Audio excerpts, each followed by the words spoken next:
السلام علیکم ورحمۃ اللہ وبرکاتہ۔ محرم اللہ کا مہینہ ہے۔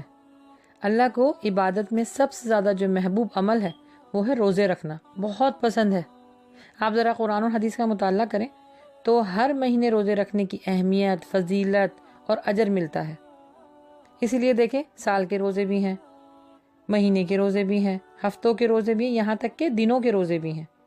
حدیث کے الفاظ ہیں کہ روزہ میرے لیے رکھو اور اس کا اجر میں ہی دوں گا۔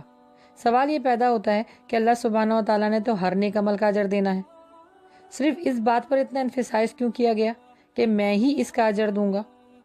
تو اس کا مطلب ہے کہ دیکھیں، اللہ سبحانہ و تعالیٰ نے ہر نیک عمل کا اجر دینا ہے۔ جیسے کہ کوئی اگر آپ نے اچھا کام کرنا ہے تو 2 نفل پڑھ لیجئے، قرآن کے ایک حرف میں 10 نیکیاں رکھی ہیں، حج کرو تو سارے گناہ معاف ہو جائیں گے، ایسے کہ جیسے تم اپنی ماں کے پیٹ سے پیدا ہوئے ہو۔ لیکن روزے کے اجر کے بارے میں اللہ سبحانہ تعالیٰ نے فرشتوں کو بھی نہیں بتایا ہے، کیونکہ اس کا اجر اللہ سبحانہ و تعالیٰ روز محشر اپنے شان کے مطابق دیں گے۔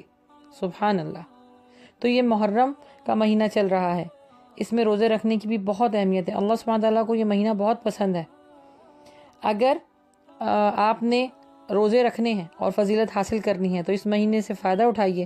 اور ویسے تو پورے مہینے کے روزے رکھنا ہی افضل ہے، آپ 10 دن کے روزے بھی رکھ سکتے ہیں، لیکن حدیث کے الفاظ آتے ہیں کہ عاشورے کے ایک دن کا روزہ گزشتہ سالوں کے صغیرہ گناہوں کو معاف فرما دے گا، یعنی وہ کفارہ بن جائیں گے۔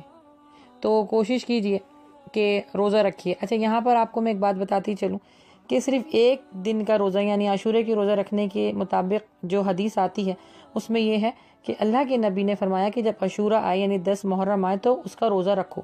تو صحابی نے فرمایا، یا رسول اللہ صلی اللہ علیہ وآلہ وسلم، 10 محرم یعنی عاشورے کا روزہ تو یہودی اور نصارہ بھی رکھتے ہیں۔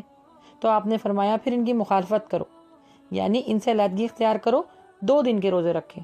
یعنی حضور صلی اللہ علیہ وسلم نے فرمایا کہ اب آتے جو اب سال نیا سال آئے گا اس میں ہم 2 روزے رکھیں گے، ان سے مخالفت میں 9 اور 10 کے۔ لیکن حضرت عباس سے مروی ہے کہ نیا سال آنے سے پہلے حضور مقبول صلی اللہ علیہ وسلم کا وصال ہو چکا تھا۔ تو کیونکہ وہ یہ بات کہہ چکے تھے، اب جو نبی نے جو بات کہہ دی ہے 9 اور 10 کا روزہ رکھنا، تو اب اس لیے سنت ہے، سنت کے اوپر اعتبار کرتے ہوئے، حدیث کے اوپر اعتبار کرتے ہوئے تو 9 10 کا روزہ رکھنا آپ کے اوپر مستحب ہے۔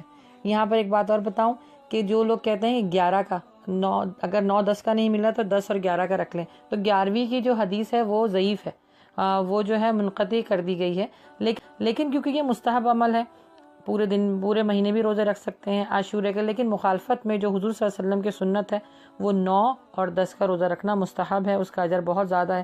تو کوشش کریں کہ 9 10 کے محرم نہ کہ خود رکھیں، بچوں کو بھی رکھوائیں، کیونکہ حضور مقبول صلی اللہ علیہ وسلم کے زمانے میں بچے اس دنوں کے جو روزے ہیں ان کے اہتمام کیا کرتے تھے۔